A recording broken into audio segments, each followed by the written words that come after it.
हमारे पास टॉपिक जो है कल हमने शुरू किया था डायबिटीज इंसिपाइडस।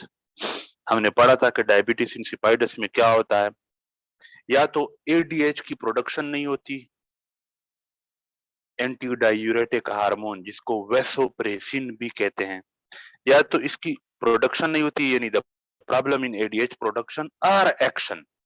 या तो एडीएच प्रोड्यूस नहीं होता, या एडीएच यानी एंटी डायूरेटिक हार्मोन प्रोड्यूस तो होता है लेकिन इसके रिसेप्टर्स खराब होते हैं, इसलिए इसका कोई एक्शन नहीं होता, एक्शन में प्रॉब्लम होती है। एडीएच अगर प्रोड्यूस ना हो या एडीएच काम ना करे, एक्शन ना करे, तो इसकी वजह से प्रॉब्लम क्या होगी, किडनी किडनी जो है वो फिल्ट्रेटेड मवाद से वाटर को रीअब्जॉर्ब नहीं कर सकेगा और वाटर सारे का सारा यूरिन में जाएगा।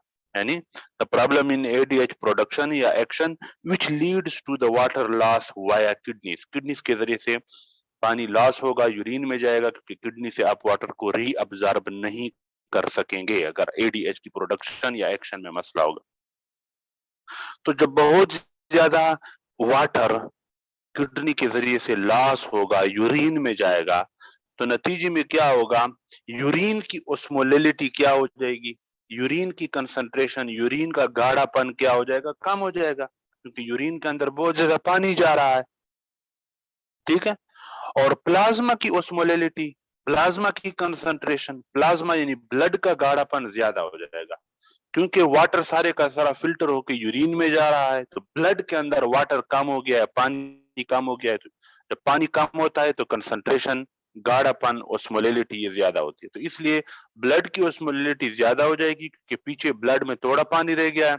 यूरिन की ओस्मोलिटी, यूरिन का गाढ़ापन कम हो जाएगा, क्योंकि पानी सारे का सारा यूरिन में जा रहा है। समझ आइए। यस। फिर हमने पढ़ा था कि अब ये डायबिटीज इंसिपाइडस जो है, उससे पहले हमने ये पढ़ा था कि एडीएच नॉर्मली किस तरह काम करता है। जब हम पानी नहीं पीते, हमें प्यास लगती है, हम पानी नहीं पीते, तो हमारे ब्लड के अंदर यानी प्लाज्मा के अंदर पानी कम हो जाता है। जब पानी कम होता है तो ब्लड की यानी प्लाज्मा की कंसंट्रेशन, गाढ़ापन, ओस्मोलिटी ये क्या हो जाती है, ज्यादा। ज़्यादा। तो जब ये ज्यादा होती है तो ऑस्मोटिक सेंटर को पता चलता है कि ओस्मोलिटी ज्यादा हो गई है, प्लाज्मा के अंदर, ब्लड के अंदर ओस्मोलिटी, गाढ़ापन, कंसंट्रेशन ज्यादा हो गया है। ऑस्मोटिक सेंटर क्या करता है, ये दो काम करता है। एक तो थर्स्ट सेंटर को स्टिमुलेट करता है, जो कि हमारे दिमाग के अंदर होता है, जिससे आपको प्यास लग जाती है ताकि आप पानी पी लो। और दूसरा ये क्या करता है, हाइपोथैलेमस को, ये हाइपोथैलेमस इसको स्टिमुलेट करता है। हाइपोथैलेमस के अंदर मुख्तलिफ न्यूक्लियाई होते हैं, न्यूक्लियस होते हैं, और उनसे एडीएच रिलीज करवाता है, एंटी डायूरेटिक हार्मोन। ये एडीएच जो कि हाइपोथैलेमस के अंदर, इन न्यूक्लियाइस के अंदर बनता है, तो ये ट्रेवल करता हुआ पोस्टीरियर पिट्यूटरी में आता है, और पोस्टीरियर पिट्यूटरी से ये रिलीज हो जाता है। जब ये पोस्टीरियर पिट्यूटरी से रिलीज होता है, तो ये जो एडीएच है, जिसका वेसोप्रेसिन भी जिसको हम कहते हैं, ये दो रिसेप्टर्स के ऊपर काम करता है आपकी बॉडी में। ये V1 रिसेप्टर पे जाके बाइंड होता है, जो कि ब्लड वेसल के ऊपर मौजूद होते हैं, और वेसो कंस्ट्रिक्शन करवा के बीपी को बढ़ा देता है। दूसरा ये V2 रिसेप्टर पे बाइंड होता है, जो कि नेफ्रॉन का जो कलेक्टिंग डक्ट है, इस कलेक्टिंग डक्ट के अंदर ये जो प्रिंसिपल सेल्स हैं, ये प्रिंसिपल सेल्स के ऊपर V2 रिसेप्टर होते हैं। तो एडीएच आके V2 रिसेप्टर्स पे भी बाइंड होता है, V2 receptors of the principal cell of the collecting duct of the nephron। अब होना क्या है, ये एडीएच आया किस लिए है, नेफ्रॉन के पास ये एडीएच आके V2 रिसेप्टर पे क्यों बाइंड हो रहा है, ताकि ये एडीएच जो है, ये यहाँ से इस मवाद से जो फिल्टर होके जा रहा है, इससे से ज्यादा पानी रीअब्जॉर्ब करके ब्लड में ले आए, क्योंकि ब्लड के अंदर पानी क्या हो गया है, काम हो गया है सर। कम हो गया है। ताकि तो ये एडीएच आया इसीलिए है ताकि ब्लड के अंदर ज्यादा से ज्यादा पानी ले आए। तो ये क्या करता है एडीएच, एडीएच आता है वी टू रिसेप्टर के ऊपर बाइंड होता है। जैसे ही वी टू रिसेप्टर के ऊपर बाइंड होता है, तो इस प्रिंसिपल सेल के अंदर एक्वापोरिन के वेसिकल्स होते हैं।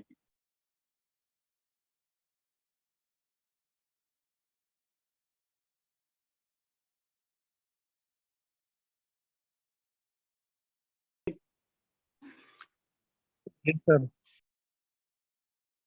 पर बाइंड हुआ Yes, sir. और इसने इस प्रिंसिपल सेल के अंदर जो एक्वापोरिन के वेसिकल्स थे इनको यहाँ से निकलवाया और एक्वापोरिन चैनल को इन यहाँ पे प्रिंसिपल सेल की जो अंदर वाली दीवार है इस पे लगाया। तो जब इस पे लगाया तो ये जो यहाँ से यूरिन आ रहा था, ये यूरिन जो आ रहा था जिसके अंदर बहुत ज्यादा वाटर था, वो सारे का सारा वाटर या बहुत ज्यादा वाटर इन एक्वापोरिन की मदद से दोबारा रीअब्जॉर्ब होके कहाँ पे आ गया? ब्लड में। ब्लड में आ गया। तो इस तरीके से आपका एडीएच काम करता है, आपका जो वैसोप्रेसिन भी जिसको कहते हैं वो काम करता है। क्लियर हो गई ये बात? यस सर, हो गई। Yes, sir. अब आप खुद सोचो, अगर आपके पास एडीएच प्रोड्यूस ना हो या एडीएच तो प्रोड्यूस हो लेकिन ये V2 रिसेप्टर खराब हो, तो क्या एडीएच काम कर सकेगा? No sir. नहीं कर सकेगा। तो एडीएच जब काम नहीं कर सकेगा, एडीएच का क्या काम था? एक्वापोरिन लगवाना यहाँ पे और फिर इन एक्वापोरिन के जरिए से यूरिन से वाटर को रीअब्जॉर्ब करना ब्लड से। रीअब्जॉर्ब करना।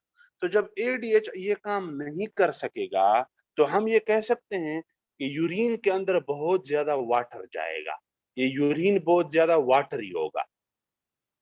Yes sir. तो जब यूरिन के अंदर बहुत ज्यादा वाटर होता है तो यूरिन की ओस्मोलिटी, यूरिन का गाढ़ापन, यूरिन की कंसंट्रेशन क्या होगी? कम होगी, क्योंकि इसके अंदर बहुत ज्यादा पानी है। समझ नहीं आ रही आप लोगों को? आ रही है सर।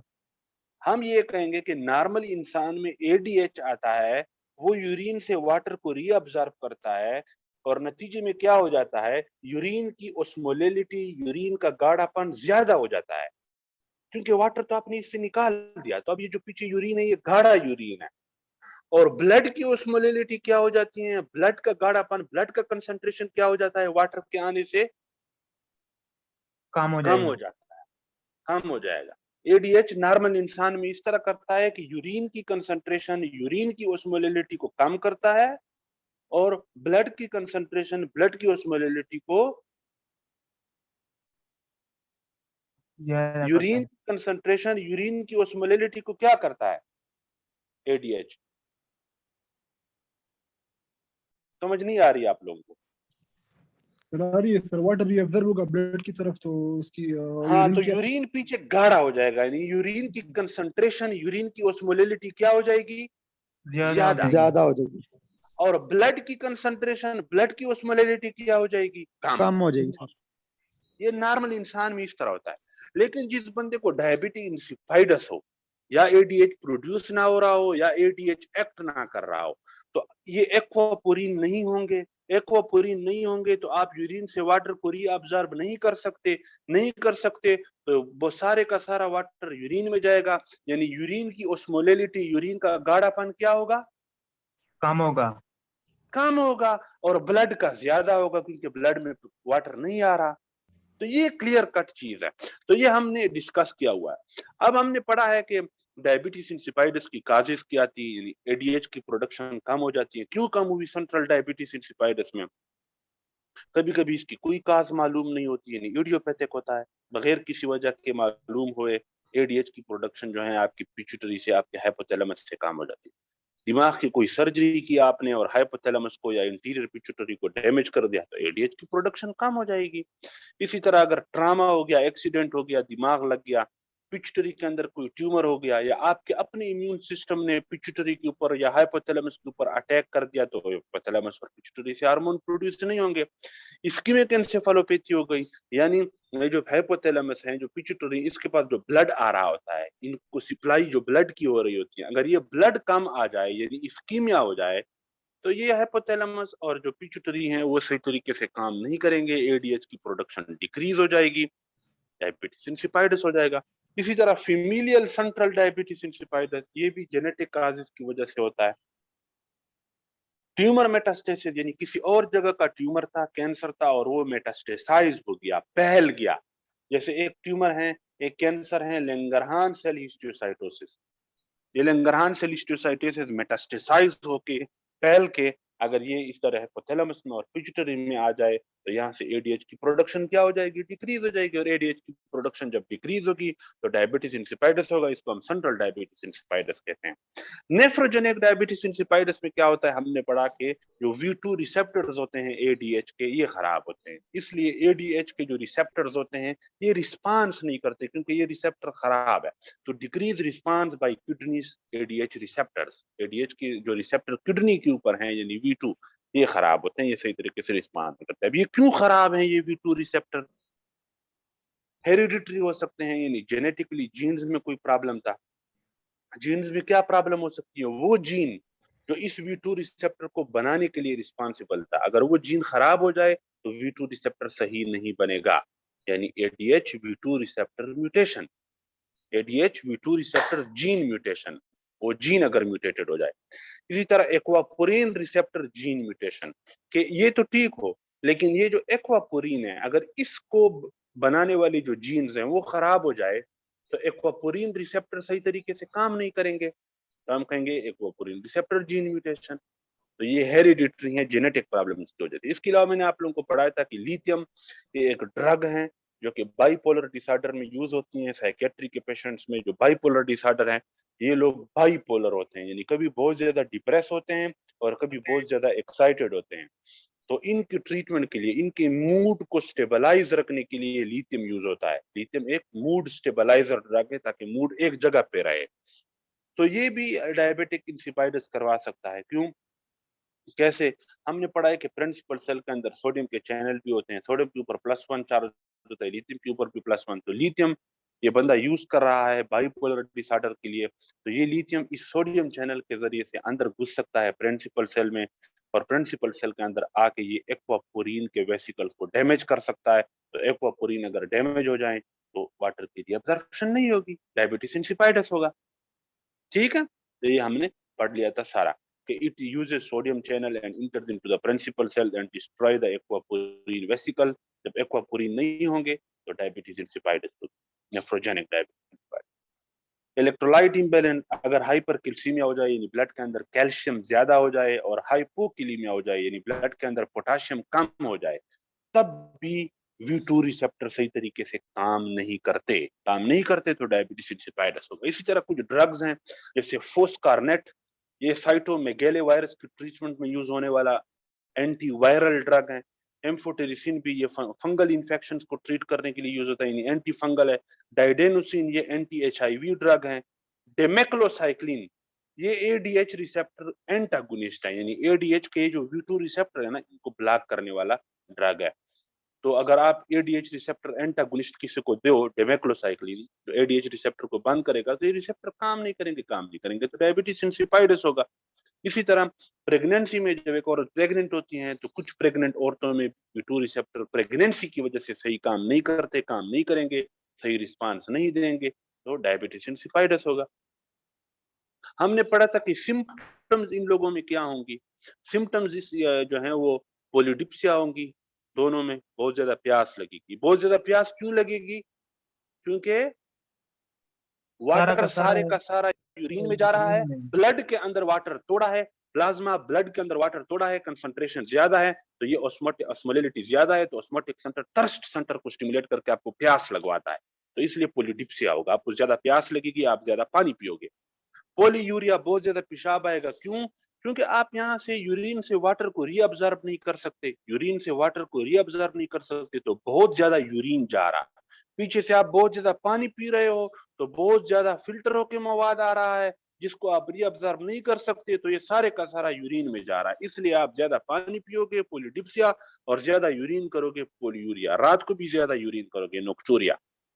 सेंट्रल और नेफ्रोजेनिक दोनों में ये सिम्टम सेम होंगी। और हाइपरन्यूट्रीमिया भी, कि पानी के मुकाबले में सोडियम ब्लड के अंदर ज्यादा होगा। नॉर्मल बंदे में ये सारा वाटर होता है जिसके अंदर 3 सोडियम, जिसको डायबिटीज इंसिपाइडस हो जाए इसके ब्लड से तो सारा वाटर निकल के यूरिन में जा रहा है, तो ब्लड के अंदर वाटर क्या हो गया है, कम हो गया है, इसीलिए तो ब्लड की कंसंट्रेशन गाढ़ापन ज्यादा हुआ है।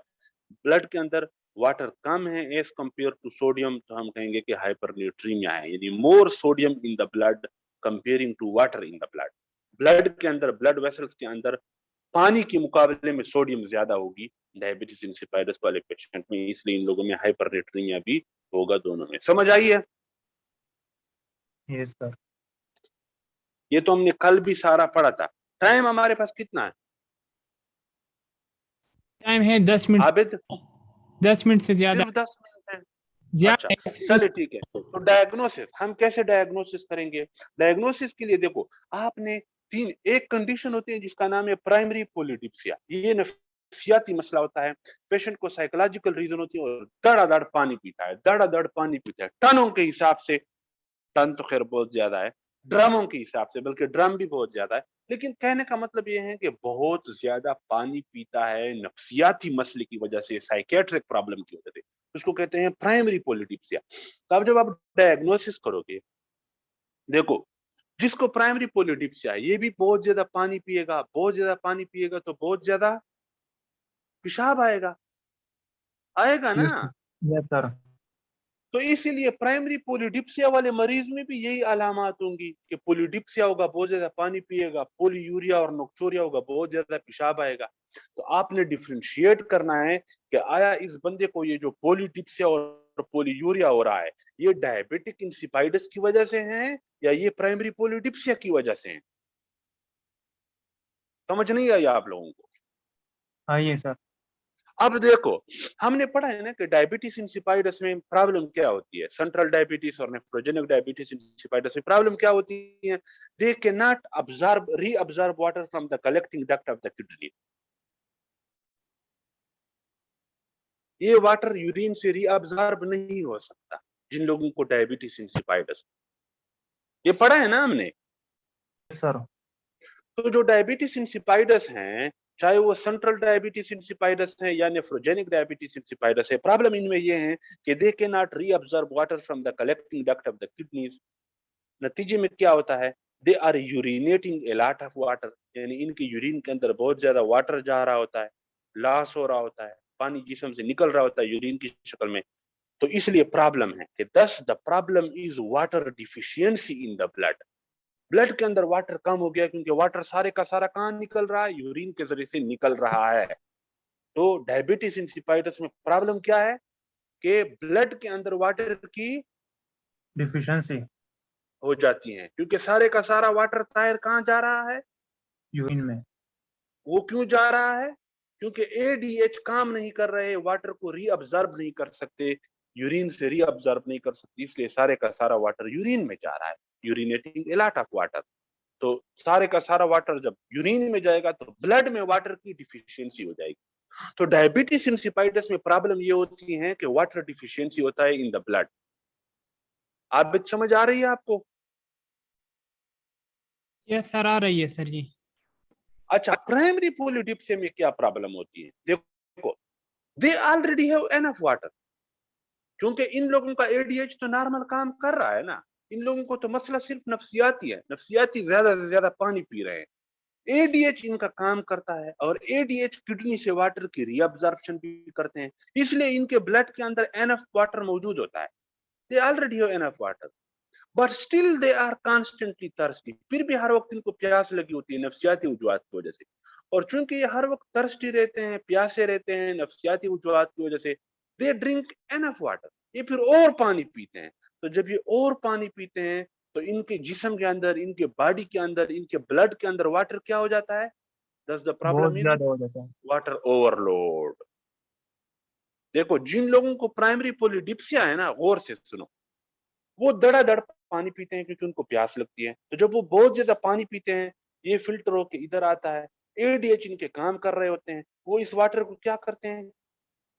रीअब्सॉर्ब रीअब्जॉर्ब करते हैं। तो इनके ब्लड में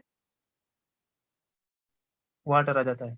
वाटर बहुत ज्यादा आ रहा है क्योंकि ये पीछे से ज्यादा वाटर पी रहे हैं, ज्यादा वाटर रीअब्सॉर्ब हो रहा है, तो वाटर इनके अंदर, बॉडी के अंदर ज्यादा होता है। इसलिए इन लोगों की प्रॉब्लम ये होती है कि ये वाटर ओवरलोड में होते हैं, इनके जिस्म में वाटर ज्यादा होता है एज कंपेयर टू डायबिटीज इंसिपाइडस, जिसमें प्रॉब्लम ये होती है कि इन लोगों के ब्लड में वाटर की डिफिशियंसी होती है। समझ नहीं आई आप लोगों को? आइए सर। सबको समझ आई है? यस सर अब लैब्स पे कैसे डिफरेंशिएट करोगे कि ये डायबिटीज इंसिपाइडस है या ये पोलीडिप्सिया है, क्योंकि दोनों में यूरिन की ओस्मोलैलिटी क्या होगी? कम होगी सर। क्यों? दोनों में यूरिन के अंदर वाटर निस्बतन ज्यादा जाएगा। तो जब डायबिटीज इंसिपाइडस है, इसमें यूरिन के अंदर बहुत ज्यादा वाटर जाएगा, इसलिए यूरिन की ओस्मोलैलिटी बहुत ज्यादा कम होगी। जबकि जो प्राइमरी पोलीडिप्सिया है, इसमें थोड़ी बहुत रीअब्जॉर्प्शन तो हो रही है ना वाटर की। अगर ये बंदा ज्यादा पानी पी रहा है लेकिन पानी रीअब्जॉर्ब भी तो हो रहा है, लेकिन फिर भी नॉर्मल इंसान के मुकाबले में यहाँ पे ज्यादा वाटर आएगा, तो इसलिए यूरिन की ओस्मोलैलिटी कम होगी, लेकिन थोड़ी सी कम होगी एज कंपेयर टू डायबिटीज इंसिपाइडस जिसमें ज्यादा कम होगी। डिफरेंशिएशन फैक्टर कौन सा है? ये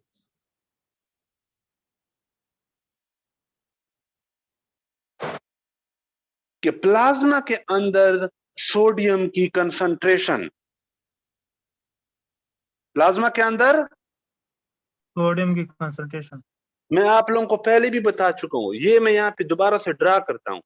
डायबिटीज इंसिपाइडस वाले का ब्लड वेसल, प्राइमरी पोलीडिप्सिया वाले का ब्लड वेसल, इसमें भी लेट सपोज 3 सोडियम है, इसमें भी लेट सपोज 3 सोडियम है। जिन लोगों को डायबिटीज इंसिपाइडस होता है, इन लोगों के ब्लड वेसल के अंदर वाटर क्या होता है? कम होता है। कम। जिन लोगों को प्राइमरी पोलीडिप्सिया होता है, इन लोगों के वाटर के अंदर, ब्लड के अंदर वाटर क्या होता है? बहुत ज्यादा। बहुत ज्यादा। अब मुझे बताओ, यहाँ पे सोडियम की कंसंट्रेशन, सोडियम का गाढ़ापन, सोडियम की मिकदार पानी के मुकाबले में ज्यादा है या यहाँ पे ज्यादा है? सर डायबिटीज इंसिपाइडस में। डायबिटीज में increase sodium concentration in plasma, जबकि प्राइमरी पोलीडिप्सिया में decrease sodium concentration in plasma, क्योंकि यहाँ पे सोडियम ब्लड वेसल के अंदर बहुत ज्यादा पानी है एज कंपेयर टू सोडियम। तो पानी बहुत ज्यादा है एज कंपेयर टू सोडियम, तो सोडियम की कंसंट्रेशन क्या है पानी के मुकाबले में? कम है। तो प्राइमरी पोलीडिप्सिया और डायबिटीज इंसिपाइडस में आप डिफरेंशिएट कैसे करोगे? प्लाज्मा के अंदर सोडियम की कंसंट्रेशन देखोगे। जो पोलीडिप्सिया है, प्राइमरी पोलीडिप्सिया, इसमें प्लाज्मा के अंदर सोडियम की कंसंट्रेशन कम होगी, जबकि डायबिटीज इंसिपाइडस में या ज्यादा होगी या नॉर्मल होगी, लेकिन कम नहीं होगी। इसमें कम होगी प्राइमरी पोलीडिप्सिया। समझ आई या नहीं? आइए सर। टाइम कितना है हमारे पास? अब यार, 8 मिनट है। ये तो हमने डिफरेंशिएट किया कि डायबिटीज इंसिपाइडस और पोलीडिप्सिया में क्या कैसे डिफरेंशिएट करेंगे। अब सेंट्रल डायबिटीज इंसिपाइडस और नेफ्रोजेनिक डायबिटीज इंसिपाइडस में कैसे डिफरेंशिएट करेंगे। देखो, सेंट्रल डायबिटीज इंसिपाइडस में प्रॉब्लम क्या थी कि ऊपर से एडीएच प्रोड्यूस नहीं हो रहा था, तो इस बंदे के बॉडी के अंदर, ब्लड के अंदर एडीएच का लेवल क्या होगा? कम होगा। कम। नेफ्रोजेनिक में प्रॉब्लम क्या थी कि एडीएच तो नॉर्मली प्रोड्यूस हो रहा था, लेकिन एडीएच के जो V2 रिसेप्टर हैं वो खराब थे, इसलिए नेफ्रोजेनिक डायबिटीज इंसिपाइडस में एडीएच का लेवल या नॉर्मल होगा या ज्यादा होगा, लेकिन कम नहीं होगा। समझ नहीं आई? आइए सर। सबको समझ सर आई एक है? क्वेश्चन है। जी जी। सर ये यूरिन ऑस्मोलैरिटी तो प्राइमरी पोलीडिप्सिया में भी ज्यादा होनी चाहिए, वाटर ओवरलोड नहीं हो रहा? नहीं, वाटर ओवरलोड क्या, यूरिन में ज्यादा वाटर जा रहा है ना। देखो, प्राइमरी पोलीडिप्सिया जिन लोगों को है, ये लोग बहुत ज्यादा पानी पी रहे हैं, तो बहुत ज्यादा पानी पी रहे हैं तो यहाँ पे फिल्टर होके बहुत ज्यादा पानी आ रहा है, तो बहुत ज्यादा पानी आ रहा है, इसमें थोड़ा बहुत रीअब्जॉर्ब हो जाता है, क्योंकि इन लोगों का तो एडीएच और V2 रिसेप्टर ठीक होते हैं, तो जितना रीअब्जॉर्ब हो सकता है उतना रीअब्जॉर्ब हो जाता है। बाकी जो वाटर है वो यूरिन में जाता है, तो यूरिन के अंदर वाटर तो फिर भी जा रहा है ना, नॉर्मल इंसान की निस्बत तो ज्यादा जा रहा है, क्योंकि ये बंदा ज्यादा पानी पी रहा है। तो इसलिए यूरिन का गाढ़ापन, यूरिन की ओस्मोलैरिटी क्या होगी नॉर्मल इंसान की निस्बत? समझ नहीं आई आप लोगों को? ज्यादा। देखो, कम होगी गाढ़ापन सर। जब जब यूरिन के अंदर वाटर ज्यादा होगा तो यूरिन का गाढ़ापन, यूरिन की कंसंट्रेशन, यूरिन की ओस्मोलैलिटी लो होगी। गाढ़ापन, ओस्मोलैलिटी, कंसंट्रेशन वाटर के अपोजिट है। जब वाटर ज्यादा होगा तो ये चीजें लो होंगी। तो देखो, जिस बंदे को प्राइमरी पोलिडिप्सिया है, ये मतलब ये बंदा बहुत ज्यादा पानी पी रहा है। बहुत ज्यादा पानी पी रहा है तो बहुत ज्यादा पानी फिल्टर होके आ रहा है। नॉर्मल इंसान की निस्बत बहुत ज्यादा पानी फिल्टर होके आ रहा है। तो नॉर्मल इंसान का भी एडीएच जो है वो इस पानी को रीअब्जॉर्ब करता था। जिस बंदे को प्राइमरी पोलिडिप्सिया है उसमें भी चूंकि बहुत ज्यादा पानी आ रहा है तो पानी रीअब्जॉर्ब होगा। लेकिन इसमें तो बहुत ज्यादा पानी ये बंदा पी रहा है तो थोड़ा बहुत या एक खास मिकदार तक तो रीअब्जॉर्ब हो जाएगा। लेकिन ये रिसेप्टर सारे के सारे सेचुरेट हो जाएंगे तो इसके बाद मजीद पानी रीअब्जॉर्ब नहीं होगा। तो वो पानी कहाँ आएगा? यूरिन में। तो यूरिन के अंदर पानी क्या हो रहा है? ज्यादा, ज्यादा। और पानी अगर ज्यादा हो तो ओस्मोलैलिटी क्या होती है? कम। कम। तो इसलिए प्राइमरी पोलिडिप्सिया में भी यूरिन की ओस्मोलैलिटी कम होगी। डायबिटीज इंसिपाइटिस में भी कम होगी लेकिन बहुत ज्यादा कम होगी। क्यों? क्योंकि डायबिटीज इंसिपाइटिस में तो ये क्वापुरीन और V2 रिसेप्टर खराब है, इसलिए वाटर बिल्कुल रीअब्जॉर्ब नहीं हो रहा। इसलिए सारे का सारा वाटर यूरिन के साथ जा रहा है। इसलिए यूरिन के अंदर वाटर बहुत ज्यादा है, इसलिए ओस्मोलैलिटी यूरिन की बहुत कम है। समझ नहीं आई? हाँ ये सर। इसको आप लोगों ने अच्छी तरह से गौर करके पढ़ना है, इंशाल्लाह ये क्लियर हो जाएगा। अच्छा, अब हम नेक्स्ट, इसकी समझ आ गई ना? अब देखो, सेंट्रल डायबिटीज इंसिपाइटिस हो या नेफ्रोजेनिक डायबिटीज इंसिपाइटिस हो, दोनों में प्रॉब्लम ये है कि यूरिन से वाटर रीअब्जॉर्ब नहीं हो रहा। वाटर रीअब्जॉर्ब नहीं हो रहा तो वाटर जो ब्लड है, जो सीरम है, जो प्लाज्मा है, उसकी ओस्मोलैलिटी क्या है? ज्यादा। ज्यादा। तो सेंट्रल में भी सीरम की ओस्मोलैलिटी ग्रेटर देन 290 यानी हाइपर ऑस्मोटिक होगा। और नेफ्रोजेनिक में भी सीरम की ओस्मोलैलिटी ग्रेटर देन 290 यानी हाइपर ऑस्मोटिक होगा। यानी ब्लड की, प्लाज्मा की कंसंट्रेशन, ओस्मोलैलिटी ये ज्यादा होगी, हाइपर ऑस्मोटिक। समझ नहीं आ रही आप लोगों को? आ रही है सर। सेंट्रल डायबिटीज इंसिपाइटिस में भी ब्लड के अंदर वाटर की मिकदार क्या होगी? कम होगी। तो ब्लड का वॉल्यूम क्या होगा? ब्लड की मिकदार क्या होगी? ज्यादा होगी। ब्लड की मिकदार कैसे ज्यादा होगी? ब्लड के अंदर अगर पानी कम हो तो ब्लड भी कम होगा ना। Yes sir. जी सर। कंसंट्रेशन ज्यादा होगी, गाढ़ापन ज्यादा होगा, लेकिन मिकदार तो कम हो जाएगी ना, यस सर। क्योंकि सारे का सारा वाटर जो है वो यूरिन के साथ निकल रहा है। तो पीछे आपके ब्लड वेसल्स के अंदर जो फ्लूइड है, जो वॉल्यूम है, वो क्या हो जाएगा? कम हो जाएगा। तो इसको कहते हैं वॉल्यूम कंट्रैक्शन। तो इसमें भी वॉल्यूम कंट्रैक्शन होगी, इसमें भी वॉल्यूम कंट्रैक्शन होगी। अब गौर से देखो, जब यूरिन के अंदर बहुत ज्यादा पानी जाता है, जब यूरिन के अंदर बहुत ज्यादा पानी जाता है, तो यूरिन की ओस्मोलैलिटी क्या हो जाती है? कम हो जाती है। कम हो जाती है। Very good. तो यूरिन की ओस्मोलैलिटी दोनों में क्या होंगी? कम होगी, यहां पर भी और यहां पर भी। और यूरिन की जो स्पेसिफिक ग्रेविटी है ये भी कम होगी। 1.006 से यूरिन की स्पेसिफिक ग्रेविटी भी कम होगी, क्योंकि यूरिन के अंदर जब आप वाटर को बढ़ाते हो, पानी को बढ़ाते हो, तो यूरिन की ओस्मोलैलिटी भी कम होती है और यूरिन की स्पेसिफिक ग्रेविटी भी कम होती है। तो यूरिन की स्पेसिफिक ग्रेविटी 1.006 से कम हो जाएगी यहाँ पर भी और यहाँ पर भी। यूरिन की ओस्मोलैलिटी कम हो जाएगी यहाँ पर भी और यहाँ पर भी। समझ आई? सर ये सर बुक में तो इंक्रीज लिखा हुआ क्या इंक्रीज लिखा हुआ है? है, यूरिन ऑस्मोलैलिटी। नहीं, यूरिन ओस्मोलैलिटी कैसे इंक्रीज होगी? वो सर तो जब वो तो सेंट्रल में भी इंक्रीज है, नेफ्रोजेनिक में भी इंक्रीज है, और जो प्राइमरी है उसमें भी। नहीं, वो देखो ना, ये अब नेक्स्ट इसमें आता है वाटर डिप्रिवेशन टेस्ट में, ये उसमें लिखा हुआ है, ये मैं भी पढ़ा रहा हूं। यहां तक ये सारी चीजें सेम है। अब आपने सेंट्रल और नेफ्रोजेनिक में कैसे डिफरेंशिएट करना है?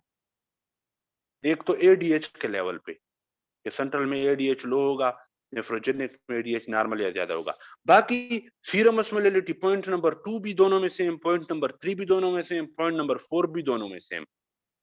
हाँ, अब इनके अंदर जो डिफरेंशिएशन है वो आप करोगे एक टेस्ट के ऊपर जिसका नाम है वाटर डिप्रिवेशन टेस्ट।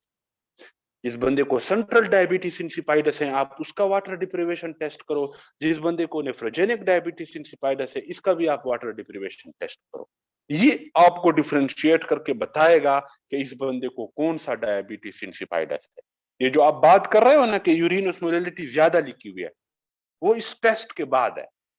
समझ आइए? Yes sir. जी सर। अब इस टेस्ट में क्या होता है, टाइम खत्म टाइम हो- कितना है, एक मिनट मुझे और लिंक भेजो क्योंकि ये बहुत ज्यादा जरूरी है, ये आज करके फिर इसको खत्म करके इस बंदे को अब हम कैसे डिफरेंशिएट करेंगे कि इस बंदे को सेंट्रल डायबिटीज इंसिपाइडस है या नेफ्रोजेनिक डायबिटीज इंसिपाइडस है। ये पता चलाने के लिए हम दोनों पे एक टेस्ट करेंगे जिसका नाम है वाटर डिप्रिवेशन टेस्ट। इसमें होता क्या है, हम मरीज को कहते हैं कि आप यूरिन कर लो, जाओ वॉशरूम में और अपना मसाना अपना ब्लैडर एम्प्टी करो। Patient empty the bladder, patient empty the bladder. फिर हम patient drink no water for 2-3 hour. 2 से 3 घंटे के लिए हम पेशेंट को कहते हैं कि तूने कोई पानी नहीं पीना। Patient drink no water for 2 to 3 hour. इसलिए इसको कहते हैं वाटर डिप्रिवेशन टेस्ट। डिप्रिवेशन कहते हैं मना करना। तो इसमें भी आप पेशेंट से को कहते हो कि पानी नहीं पीना, वाटर डिप्रिवेशन करोगे। इसमें भी आप वाटर डिप्रिवेशन टेस्ट यानी पानी से मना करोगे। 2 से 3 घंटे तक मरीज पानी नहीं पिएगा। अब आप इस बंदे को के ये लैब्स चेक करोगे, इस बंदे की यूरिन वॉल्यूम चेक करोगे और यूरिन की ऑस्मोलैरिटी चेक करोगे एवरी आवर, और प्लाज्मा के अंदर सोडियम की कंसंट्रेशन और प्लाज्मा की ऑस्मोलैरिटी चेक करोगे एवरी 2 आवर। समझ आ रही है या नहीं आ रही? आ रही है सर। ये करने के बाद आप इस बंदे को एडीएच एनालॉग दोगे। एडीएच एनालॉग का क्या मतलब? एडीएच की तरह काम करने वाला ड्रग जो आप बाहर से दे सकते हो, जो एडीएच की तरह काम करता है। एडीएच एनालॉग या एडीएच एगोनिस्ट वो कौन है? डेस्मोप्रेसिन।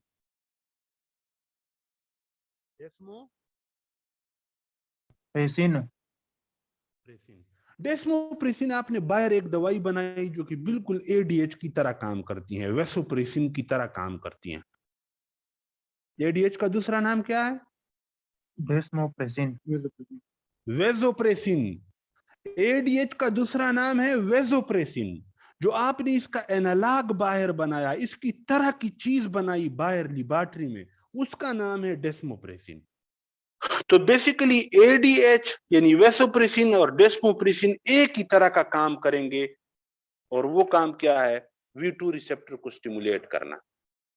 एडीएच यानी वेसोप्रेसिन आपका जिस्म खुद बनाता है, एडीएच या वेसोप्रेसिन, और डेस्मोप्रेसिन आपने बाहर बनाई है, लेकिन काम ये भी एडीएच और वेसोप्रेसिन की तरह करते हैं।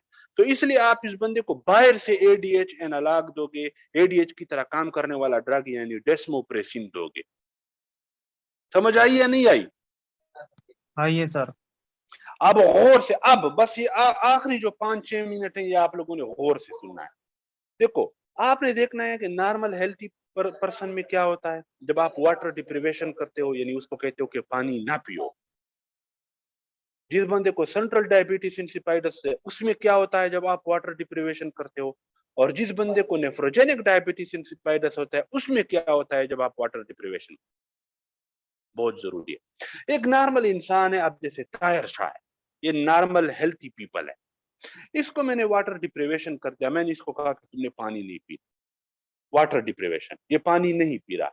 तो जब ये पानी नहीं पी रहा तो इसके सीरम के अंदर यानी इसके ब्लड के अंदर यानी इसके प्लाज्मा के अंदर वाटर क्या हो जाएगा? कम हो जाएगा। क्योंकि ये पी नहीं रहा ना, तो इसलिए इसके प्लाज्मा और सीरम के अंदर पानी क्या हो जाएगा? कम हो जाएगा। कम हो जाएगा। तो जब प्लाज्मा के अंदर पानी कम होता है तो प्लाज्मा की ऑस्मोलैरिटी, प्लाज्मा की कंसंट्रेशन, प्लाज्मा का गाढ़ापन ये क्या हो जाता है? ज्यादा हो जाता है। ज्यादा हो जाता है। प्लाज्मा की ऑस्मोलैरिटी ज्यादा हो जाएगी। जब प्लाज्मा की ऑस्मोलैरिटी ज्यादा होगी, मैंने आप लोगों को क्या बताया था कि नॉर्मल इंसान में क्या होता है जब प्लाज्मा की ऑस्मोलैरिटी ज्यादा होती है तो ऑस्मोटिक सेंटर एक्टिवेट होता है और वो हाइपोथैलेमस को स्टिमुलेट करके एडीएच रिलीज करवाता है। पढ़ाया था ना। Yes sir. तो यही बात है यहाँ पे देखो कि जब प्लाज्मा की ओस्मोलैरिटी इंक्रीज होगी तो नतीजे में एडीएच रिलीज हो जाएगा। एडीएच क्या करेगा इस नॉर्मल बंदे में? एडीएच नेफ्रॉन के पास जाके V2 रिसेप्टर पे बाइंड होगा और वहां से एक्वापोरिन के जरिए से वाटर रीअब्जॉर्ब करेगा। यानी increase ADH acts on the nephron and reabsorb water from urine. तो जब यूरिन से, पेशाब से वाटर रीअब्जॉर्ब होगा तो नतीजे में पेशाब की कंसंट्रेशन, पेशाब की, यूरिन की ओस्मोलैरिटी क्या हो जाएगी? ज्यादा, क्योंकि वाटर तो आपने उससे निकाल दिया। अब यूरिन के अंदर वाटर थोड़ा है, तो वाटर और ओस्मोलैरिटी एक दूसरे के अपोजिट होती है। अगर यूरिन से आपने वाटर को रीअब्जॉर्ब कर दिया, यानी यूरिन से आपने वाटर निकाल दिया, तो यूरिन में वाटर कम हो गया। वाटर कम हो गया तो ओस्मोलैरिटी ज्यादा हो गई। और यूरिन का वॉल्यूम क्या हो जाएगा? वो भी यूरिन कम हो की जाएगा मिकदार सर। क्या हो जाएगी? वो कम हो जाएगी, क्योंकि इस यूरिन की मिकदार पानी की वजह से होती है। और एडीएच आया था, एडीएच ने पानी को सारा रीअब्जॉर्ब कर दिया। तो यूरिन से अगर आप पानी रीअब्जॉर्ब कर दो तो यूरिन की मिकदार कम हो जाएगी, लेकिन ओस्मोलैरिटी ज्यादा हो जाएगी। नॉर्मल इंसान में इस तरह होता है ना। Yes sir.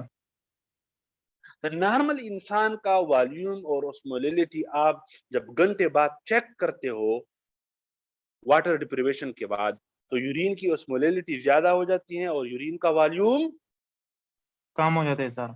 कम हो जाता है नॉर्मल बंदे में। अब गौर से सुनो, जो प्लाज्मा ओस्मोलैरिटी है नॉर्मल इंसान में, इसकी जो रेंज है वो क्या होती है? ये होती है 295 से लेके 300 तक। 295 से 300 तक। 300 तक। जब ये 300 तक पहुंचती है तो इस टाइम जो एडीएच रिलीज हो रहा होता है, ये इसका मैक्सिमम इफेक्ट होता है। यानी प्लाज्मा ओस्मोलैरिटी ज्यादा हो रही है ना, हो रही है। जब ये 295 से लेके 300 तक पहुंच जाती हैं, तब ये जो एडीएच रिलीज हो रहा था ये अपना मैक्सिमम काम शो कर रहा होता है। इसलिए इस बंदे को अगर मैं बाहर से एडीएच एनालॉग दूं, डेस्मोप्रेसिन दूं, जो कि एडीएच की तरह काम करता है, तो क्या मजीद यूरिन की ओस्मोलैरिटी ज्यादा हो सकेगी?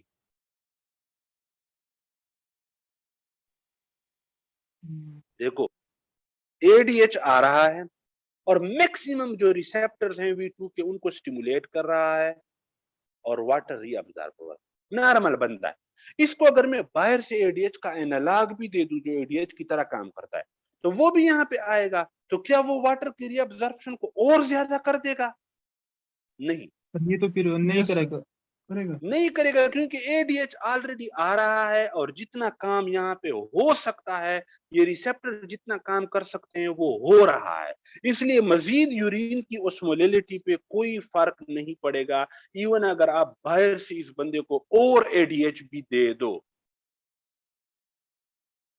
ADH has maximum effect when plasma osmolality reaches 295 से 300। देखो, प्लाज्मा की ओस्मोलैरिटी ज्यादा हुई थी ना, तब ADH रिलीज हुआ था।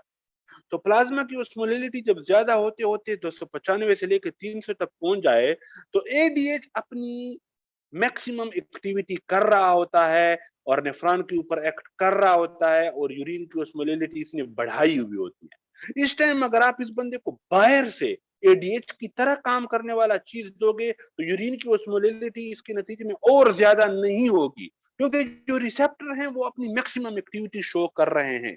यानी adding ADH analog won't further increase plasma osmolality। अगर आप ADH दे दो बाहर से, तो वो मजीद कोई फायदा नहीं करेगा। समझ नहीं आई आप लोगों को? आइए सर। अब देखो, जिस बंदे को सेंट्रल डायबिटीज इंसिपाइडस है, यानी ADH इस बंदे में प्रोड्यूस नहीं हो रहा, आपने वाटर डिप्रिवेशन की, इसको मना किया कि पानी नहीं पीना। जब ये पानी नहीं पिएगा तो इसके सीरम के अंदर, प्लाज्मा के अंदर वाटर कम हो जाएगा। जब सीरम यानी प्लाज्मा के अंदर वाटर कम होगा तो प्लाज्मा की ओस्मोलैरिटी ज्यादा हो जाएगी, बिल्कुल इस तरह। यहाँ पर भी ज्यादा होगी। अब गौर से सुनो, जब प्लाज्मा की ओस्मोलैरिटी ज्यादा होती है, जब प्लाज्मा की ओस्मोलैरिटी ज्यादा होती है, कंसंट्रेशन ज्यादा होती है, तुमने पढ़ा है कि ऑस्मोटिक सेंटर स्टिमुलेट होता है और वो हाइपोथैलेमस को एक्टिवेट करके एडीएच रिलीज करवाता है ना। Yes sir. लेकिन जिस बंदे में सेंट्रल डायबिटीज इंसिपाइडस हो उसमें प्रॉब्लम हाइपोथैलेमस में होती है या पिट्यूटरी में, और एडीएच रिलीज नहीं होता सर। नहीं होता। तो जिस बंदे को सेंट्रल डायबिटीज इंसिपाइडस है उसमें no ADH release because no production of ADH in the central diabetes insipidus. जब ADH प्रोड्यूस नहीं होगा तो नेफ्रॉन के ऊपर एक्ट नहीं कर सकेगी, पीछे से ADH आ ही नहीं रहा, तो no ADH act on the nephron, so no reabsorption of water from the urine. Urine से वाटर रीअब्सॉर्ब नहीं हो सकता क्योंकि ADH आ ही नहीं रहा जो यूरिन से वाटर को रीअब्सॉर्ब कर ले, तो इसलिए यूरिन की ओस्मोलैलिटी इंक्रीज नहीं होगी। नहीं होगी। नॉर्मल बंदे में एडीएच आता था, यूरिन से रीअब्सॉर्ब करता था वाटर को, तो यूरिन की ओस्मोलैलिटी ज्यादा हो जाती थी, ये नॉर्मल बंदे में इस तरह थी। लेकिन जिस बंदे में सेंट्रल डायबिटीज इंसिपाइडस है इसमें तो एडीएच रिलीज नहीं होता, तो वो नेफ्रॉन के ऊपर एक्ट नहीं करता, यूरिन से वाटर को रीअब्सॉर्ब नहीं करता, तो यूरिन की ओस्मोलैलिटी इंक्रीज नहीं होगी सर। नहीं होगी। अब आप इस बंदे को बाहर से एडीएच का एनालॉग देते हो, यू गिव एडीएच एनालॉग यानी डेस्मोप्रेसिन, ये डेस्मोप्रेसिन जाएगा और कहां पे बाइंड होगा, V2 रिसेप्टर्स पे बाइंड होगा, यहाँ पे बाइंड होगा, एडीएच एनालॉग आके यहाँ पे बाइंड होगा और ये सारा काम शुरू हो जाएगा। ADH analogue acts on the nephron, नतीजे में क्या होगा, रीअब्सॉर्ब वाटर फ्रॉम यूरिन, जब यूरिन से वाटर रीअब्सॉर्ब होगा तो यूरिन की ओस्मोलैलिटी क्या हो जाती है, इंक्रीज हो जाती है। इंक्रीज। तो आप देखोगे कि आपने जब एडीएच नहीं दिया था, एडीएच एनालॉग नहीं दिया था, तो इस बंदे की यूरिन की ओस्मोलैलिटी इंक्रीज नहीं हो रही थी। लेकिन जैसे ही आपने एडीएच एनालॉग बाहर से दिया, डेस्मोप्रेसिन बाहर से दिया, तो यूरिन की ओस्मोलैलिटी इंक्रीज हो गई। इसका मतलब इस बंदे में प्रॉब्लम क्या थी, इस बंदे में एडीएच नहीं था, एडीएच प्रोड्यूस नहीं हुआ था, सेंट्रल डायबिटीज इंसिपाइडस, इसलिए यूरिन की ओस्मोलैलिटी नहीं बढ़ रही थी। जैसे ही आपने इस बंदे को बाहर से एडीएच एनालॉग दिया तो यूरिन की ओस्मोलैलिटी ज्यादा हो गई। इसका मतलब इस बंदे में प्रॉब्लम क्या है, एडीएच ये सेंट्रल एडीएच में सर। प्रोड्यूस नहीं हो रहा यानी सेंट्रल डायबिटीज इंसिपाइडस है। क्या ये क्लियर हो रहा है या नहीं हो रहा? क्लियर हो रहा है। और है नेफ्रोजेनिक डायबिटीज इंसिपाइडस में आपने मरीज को कहा कि पानी नहीं पीना, जब मरीज पानी नहीं पीनेगा तो वाटर की सीरम के अंदर यानी प्लाज्मा के अंदर वाटर क्या हो जाएगा, कम, जब कम होगा तो प्लाज्मा की ओस्मोलैलिटी क्या हो जाएगी, ज्यादा। ज्यादा। तो जब प्लाज्मा की ओस्मोलैलिटी ज्यादा होगी तो एडीएच रिलीज होगा, होगा ना। Yes sir. लेकिन ये कौन सा डायबिटीज इंसिपाइडस है, नेफ्रोजेनिक डायबिटीज इंसिपाइडस।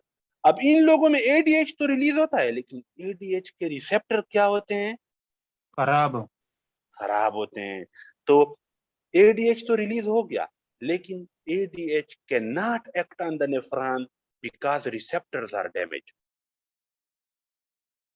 समझ आ गई? Yes sir.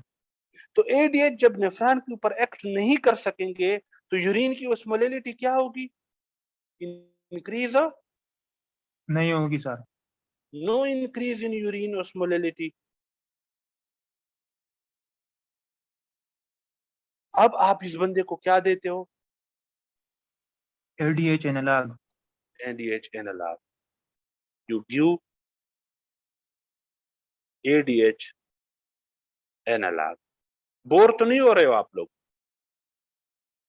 No sir, interest. बस सिर्फ आप लोगों ने मुझे 2-3 मिनट और। अब इस बंदे को आप एडीएच एनालॉग देते हो, जब आप एडीएच एनालॉग दोगे तो एडीएच एनालॉग कहां पे जाके काम करता है, V2 रिसेप्टर। और इस बंदे में प्रॉब्लम क्या है, नेफ्रोजेनिक, नेफ्रोजेनिक है, मतलब रिसेप्टर क्या है, खराब है सर। खराब है। तो चाहे आप बाहर से एडीएच एनालॉग दो या अंदर से एडीएच नॉर्मली रिलीज हो रहा हो, मसला तो वही का वही है ना, क्योंकि एडीएच के रिसेप्टर खराब है। तो एडीएच एनालॉग देने के बावजूद भी यूरिन की ओस्मोलैलिटी क्या होगी, और कम हो गया। No increase in urine osmolality. समझ नहीं आई? आइए सर। देखो यहाँ पे आपने एडीएच बाहर से दिया तो यूरिन की ऑस्मोलिटी इंक्रीज हो गई। क्यों? क्योंकि यहाँ पे एडीएच, इस बंदे का जिस्म एडीएच प्रोड्यूस नहीं कर रहा था, तो आपने बाहर से एडीएच दिया, उसने रिसेप्टर को स्टिमुलेट करके एक्टिविटी कर दी। यहाँ पे प्रॉब्लम ये है कि एडीएच के रिसेप्टर खराब हैं। एडीएच इस बंदे के जिस्म में नॉर्मली प्रोड्यूस हो रहा था, लेकिन इसके रिसेप्टर खराब। तो जब आप इस बंदे को बाहर से एडीएच दोगे तो कोई फायदा नहीं होगा, क्योंकि इस बंदे के तो एडीएच के रिसेप्टर खराब है। इसलिए इंक्रीज यूरिन ऑस्मोलिटी इंक्रीज नहीं होगी सर। नहीं होगी। तो आप जब देखोगे कि यूरिन ऑस्मोलिटी जो है वो एडीएच एनालॉग देने के बाद यूरिन की ऑस्मोलिटी इंक्रीज हुई है या नहीं हुई, अगर हुई है तो इसका मतलब इस बंदे को सेंट्रल डायबिटीज इंसिपिडस है। अगर यूरिन की ऑस्मोलिटी इंक्रीज नहीं हुई तो इसका मतलब इस बंदे को नेफ्रोजेनिक डायबिटीज इंसिपिडस। समझ आई या नहीं आई? आइए सर। सबको समझ आई है? Yes, sir. आप लोगों ने आज इसको अच्छी तरह याद करना है, पढ़ना है। अब इसकी ट्रीटमेंट क्या है, सेंट्रल की और नेफ्रोजेनिक की। बस फाइनल बात, ट्रीटमेंट दोनों को आपने हाइड्रेट करना है। देखो देखो दोनों में प्रॉब्लम क्या है, दोनों में प्रॉब्लम क्या है, मैंने आप लोगों को स्टार्ट में ही बता दिया था कि दोनों में प्रॉब्लम क्या है। सेंट्रल डायबिटीज इंसिपिडस और नेफ्रोजेनिक डायबिटीज इंसिपिडस में प्रॉब्लम क्या है, water deficiency in the blood. तो आपने ट्रीटमेंट में दोनों को क्या करना है, हाइड्रेशन करना है। दोनों को ज्यादा से ज्यादा पानी पिलाना है, पानी देना है, ड्रिप लगाने, हाइड्रेट करना है। समझ नहीं आई? आइए सर। अब जो सेंट्रल डायबिटीज इंसिपिडस है, इस बंदे में प्रॉब्लम क्या थी कि एडीएच प्रोड्यूस नहीं हो रहा ऊपर से, तो आप बाहर से एडीएच का एनालॉग दोगे। एडीएच एनालॉग यानी एडीएच की तरह काम करने वाली चीज, जो कि कौन सी है, इसका क्या नाम है, desmopressin. डेस्मोप्रेसिन। यहां पे प्रॉब्लम क्या है, रिसेप्टर खराब है, रिसेप्टर खराब है ना। Yes, sir. Yes sir, nephrogenic है सर। नेफ्रोजेनिक में रिसेप्टर खराब है। तो रिसेप्टर क्यों खराब हैं?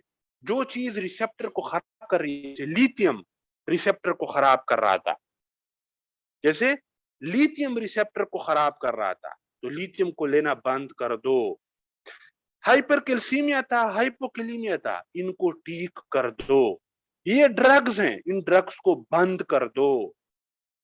समझ नहीं आई आप लोगों को? यानी stop the offending agent, stop the offending agent. Offending agent मतलब जो चीज इन रिसेप्टर को खराब कर रही है, उस एजेंट को, उस ड्रग को स्टॉप कर दो। जैसे लिथियम हो गया, जैसे फोस्कारनेट, एम्फोटेरिसिन बी, डाइडेनोसिन, डेमेक्लोसिन, ये सारे बंद कर दो। Stop the offending agent.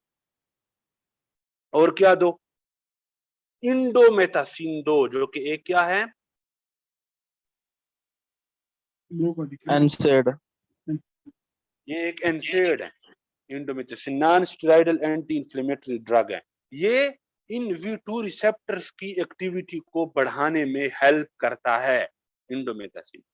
और क्या दो, हाइड्रोक्लोरोथायाजाइड, हाइड्रोक्लोरोथायाजाइड, ये एक डायूरेटिक है, हम पढ़ेंगे इसको।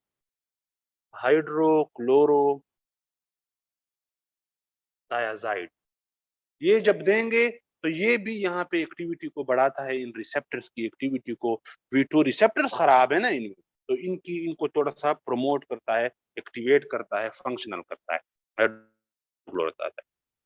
तो आपने क्या किया सेंट्रल डायबिटीज इंसिपिडस के ट्रीटमेंट में, नेफ्रोजेनिक में आपने वो अफेंडिंग एजेंट, वो जो ड्रग था जो खराब कर रहा था रिसेप्टर को, वो बंद किया। आपने इस बंदे को इंडोमेथासिन दी, जो कि इन रिसेप्टर्स की एक्टिविटी को, एफिशिएंसी को बढ़ाता है। हाइड्रोक्लोरोथायाजाइड दी, जो कि बढ़ाता है। आखिरी बात, आप इस बंदे को अमाइलोराइड देते हो। Amiloride to counteract the damage due to lithium. और से सुनना है आप लोगों ने। देखो लिथियम क्यों डैमेज करता था, क्योंकि लिथियम किस चैनल के जरिए से अंदर आता था, सोडियम। सोडियम। तो अमाइलोराइड क्या है, ये सोडियम चैनल ब्लॉकर है। ये क्या है, सोडियम चैनल ब्लॉकर। तो जब सोडियम चैनल ब्लॉक हो जाएगा तो क्या लिथियम अंदर जा सकेगा? No sir. तो लिथियम अंदर नहीं जा सकेगा तो क्या लिथियम डैमेज कर सकेगा, डायबिटीज इंसिपिडस करवा सकेगा? No sir. No sir. नहीं करवा सकेगा। हम अमाइलोराइड यूज करते हैं, ये एक ड्रग है जो कि सोडियम चैनल को ब्लॉक करता है to counteract the damage due to lithium. समझ आई है या नहीं आई? सर आइए। आइए सर। बहुत इंपॉर्टेंट टॉपिक। आप लोगों ने आज अभी थोड़ा सा चाय शाय पी के इसको स्टार्ट से लेके आखिर तक पढ़ना है और समझना है, ठीक है? कल मैं इसमें आप लोगों से क्वेश्चन पूछूंगा। पिक्चर सेंड कर